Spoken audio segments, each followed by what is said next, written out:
नमस्कार दोस्तों, आपके अपने YouTube चैनल देव कोचिंग क्लासेस सिंघाना में आपका हार्दिक स्वागत।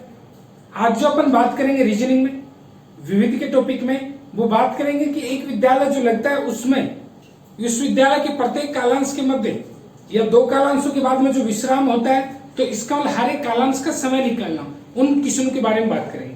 तो जैसे ये क्वेश्चन आ रहा है कि एक विद्यालय पढ़ाता है 8 बजे लगता है, तो दोस्तों स्कूल कितने बजे लगता है? 8 बजे, तथा दोपहर 2 बजे उस विद्यालय की छुट्टी हो जाती है।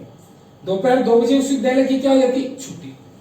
इस समय अंतराल में इस विद्यालय में 8 कालांश लगते हैं, यानी कि 8 कालांश जो इस समय अंतराल में इस विद्यालय में लगते हैं, तथा एक कालांश से दूसरे कालांश के मध्य 10 मिनट का विश्राम होता है। तो दोस्तों यहाँ पे वर्ड आया विश्राम।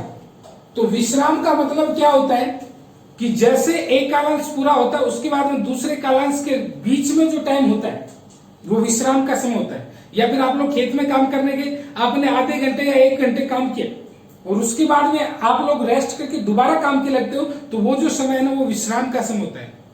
एक आराम का मतलब क्या कि आपने पूरा काम कर दिया, उसके बाद में वो जो होता है वो क्या हो गया? आराम हो गया। और अगर आप लोग अनाड़ी भाषा में देखो तो आराम का मतलब क्या हो गया कि आपने काम किया ही नहीं, उससे पहले आराम करते हो। जैसे खेत में काम करने गए और काम किया ही नहीं, उससे पहले अगर आप आराम करते हो तो आराम ही एक तरीके से।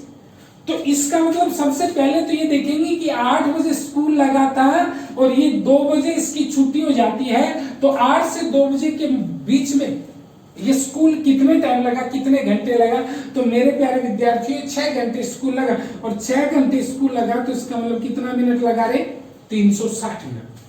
तो ये जो स्कूल लगा ये 360 मिनट लगा। अब 360 मिनट ये स्कूल लगा। अब इन 360 मिनट में इस विद्यालय में विश्राम कितना है वो घटाएंगे। तो प्रत्येक एक कालांश से दूसरे कालांश के मध्य 10 मिनट का विश्राम है। तो मेरे प्यारे विद्यार्थियों यहाँ पे 8 कालांश है तो विश्राम 7 पे ही होगा। अब आप लोग बोलोगे सर कैसे? तो उसके लिए मैं बताऊं, जैसे पहला कालांश एंड होगा विश्राम, दूसरे के बाद विश्राम, तीसरे के बाद विश्राम, चौथे के बाद विश्राम, पांचवें के बाद विश्राम, छठे के बाद विश्राम, सातवें के बाद विश्राम और 8वें के बाद में विश्राम नहीं होगा, आराम होगा। यानी कि आज का तो पीछा छूट गया स्कूल से, कल की कल देखिए। तो मेरे कहने का मतलब विश्राम तो कितने कालांश पे हो? 1 2 3 4 5 6 और 7 कालांश पे हो।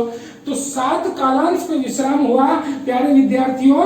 तो इसका मतलब 7 कालांश पे विश्राम हुआ और एक विश्राम का समय 10 मिनट है, तो इसका मतलब इसने 70 मिनट विश्राम कर लिया। अब 70 मिनट विश्राम कर लिया तो 360 मिनट में से 70 मिनट विश्राम के चले गए, तो इसका मतलब ये 290 मिनट स्कूल लगा। ये जो विद्यालय है ये 290 मिनट लगा। अब 290 मिनट ये विद्यालय लगा। अब ये विद्यालय 290 मिनट लगा, तो प्रत्येक कालांश का समय कितना है? तो ये 8 कालांश लग रहे हैं, तो इस 290 में 8 का भाग दे देंगे। और 8 का भाग जैसे 290 में देंगे तो दोस्तों 8 3 कितना हो गया? 24 हो गया। और 8 3 24 हो गया, बच गया कितना? 5 बच गया, 50 हो गया। 8 6 की कितना हो गया? 48 हो गया, बच गया कितना? 2, और बटे कितना हो गया? 8, यानी कि 2/8 का मतलब 1/4।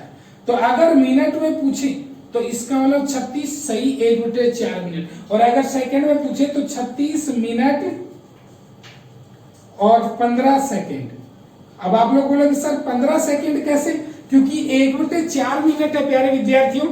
तो 1 मिनट में 60 सेकंड होते हैं, तो 1/4 मिनट जो है वो 1/4 मिनट का मतलब क्या हो? 1/4 गुना 60 और 15 चौक 60, तो इस तरीके से कितना हो गया? 36 मिनट और 15 सेकंड।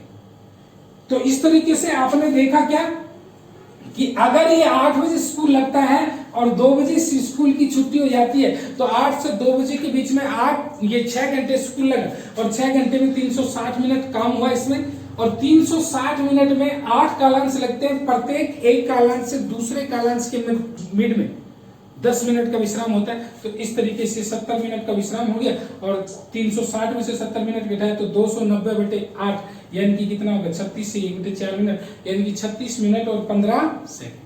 अगर इसी क्वेश्चन की अगर अपन बात करें प्यारे विद्यार्थियों, तो इस क्वेश्चन में अगर यहाँ पे चेंज कर दिया जाए, और वो क्या कि यहाँ पे ये जो मैंने बताया आपको, प्रत्येक एक कालांश से दूसरे कालांश के मध्य, ठीक है, वो 10 मिनट का विश्राम होता है। इसकी वजह ये आ जाए कि तथा प्रत्येक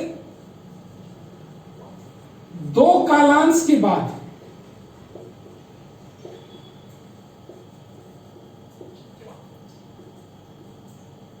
ठीक, तो 2 कालांश के बाद 10 मिनट का विश्राम होता है। नई लाइन मैंने क्या जोड़ी, क्वेश्चन सेम है, प्रत्येक 2 कालांश के बाद, यानी कि 2 कालांश के बाद का मतलब क्या, कि जैसे 2 कालांश पूरे रहे उसके बाद 10 मिनट का विश्राम होता है।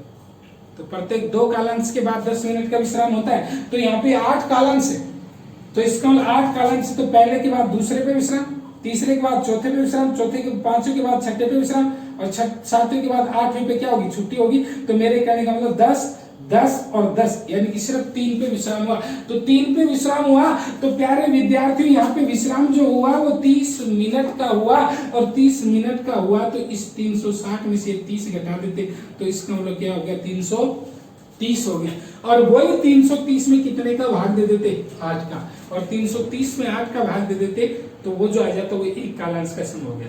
तो यहाँ पे देखने लायक बात जो है, वो देखने लायक बात क्या है कि प्रत्येक 2 कालांश के मध्य और प्रत्येक 2 कालांश के बाद में क्या फर्क है। मध्य का मतलब क्या, 2 कालांशों के बीच में, और 2 कालांश के बाद का मतलब क्या हो गया कि 2 कालांश पूरे होने के बाद। तो ये क्वेश्चन अगर एग्जाम में आ जाए तो आप लोग कर लो। ये क्वेश्चन राजस्थान पुलिस में बहुत बार पूछ लिए जाते हैं। इसके बाद में इसी तरीके पे डिपेंड एक क्वेश्चन और आता है, और वो जो क्वेश्चन आता है वो क्वेश्चन क्या आता है कि जैसे अपने को एक कछुआ या एक खरगोश की रफ्तार दे दी जाती है। क्वेश्चन जो आ जाए वो क्वेश्चन आ जाए कि एक खरगोश जिसकी चाल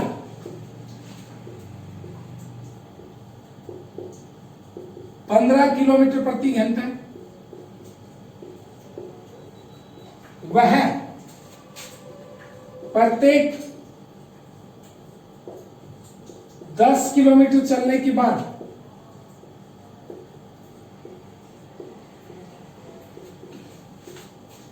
5 मिनट का विश्राम करता है।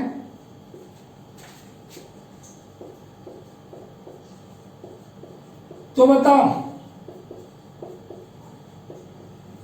यह खरगोश 60 किलोमीटर की दूरी तय करने में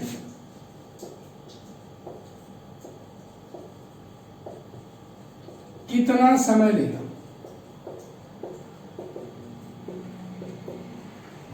तो मेरे प्यारे विद्यार्थियों, सबसे पहले तो समय निकालना है। समय बराबर दूरी बटे 4 से सबसे पहले तो आपको समय निकालना है, और वो समय क्या निकालना है, समय बराबर दूरी बटे 4 से। तो ये समय जो है, समय बराबर क्या हो गया, दूरी बटे 4। तो ये समय हो गया समय बराबर दूरी बटे 4। तो दूरी यहाँ पे 60 किलोमीटर की, चाल 15 किलोमीटर प्रति घंटा, 60 बटे 15, 15 चौक 60, यानी कि कितने घंटे का समय लगा रहे, 4 घंटे। तो सबसे पहले जो समय लगा वो 4 घंटे का लगा। भाई समय बराबर दूरी बटे 4, तो इसका 60 बटे 15, 15 चौक 60, तो कितने घंटे का समय लगा, 4 घंटे। तो ये जो 4 घंटे का समय लगा, 15 चौक 60 हो गई, 4 घंटे का समय लगा। अब इसके बाद में ये तो समय आ गया जब वो रेगुलर चलता, लगातार चलता, बिना रुके चलता, बिना विश्राम किए चलता। अब ये प्रत्येक 10 किलोमीटर चलने के बाद 5 मिनट का विश्राम करता है। तो भाई 10 पे 5 का विश्राम करेगा, 20 पे 5 का विश्राम करेगा, 30 पे 5 का, 40 पे 5 का, 50 पे 5 का, लेकिन 60 पे पहुंचने के बाद 5 मिनट का विश्राम नहीं करेगा प्यारे विद्यार्थी। अगर 55 भी होता तो भी ये 5 विश्राम आते। तो 5 5 25 मिनट का विश्राम कर लिया, तो कितना टाइम लगा, 4 घंटे 25 मिनट। ठीक है। अगर यह प्यारे विद्यार्थियों 62 किलोमीटर की दूरी तय करता ना, 60 से ऊपर अगर तय करता, तो फिर इसमें 5 मिनट का विश्राम और जुड़ जाता, यानी फिर से 4 घंटे 30 मिनट होता। क्योंकि जो मेरे कहने का मतलब, जहां पे विश्राम कर रहा जितनी दूरी पे, वो दूरी अगर उसमें आ रही है तो वो जोड़ लेंगे, नहीं तो अगर यहाँ पे 61 भी हो जाता तो ये 60 पे 5 मिनट का विश्राम करता, 62 भी जाता और 69 तक 5 मिनट का विश्राम 60 पे करता। अगर 70 होता तो फिर 70 पे विश्राम नहीं करता, 71 पे, अगर 71 होता तो फिर 70 पे विश्राम करता। क्योंकि 70 या 60 की स्थिति में तो क्या है कि वह गंतव्य तक पहुंच रहा है, जिस स्थान पर उसको जाना है उस स्थान पर पहुंच रहा है। तो मेरे कहने का मतलब इस तरीके से इस क्वेश्चन का अपन कर सकते हैं। तो मेरे प्यारे विद्यार्थियों, अगर आपको वीडियो अच्छा लगे तो चैनल को लाइक करें, शेयर करें, सब्सक्राइब करें और अपने ज्यादा से ज्यादा दोस्तों में वीडियो को शेयर करें और इसी प्रकार आपका प्यार बनाए रखें। आगे दोबारा से हाजिर होंगे एक नए वीडियो के साथ, तब तक के लिए धन्यवाद।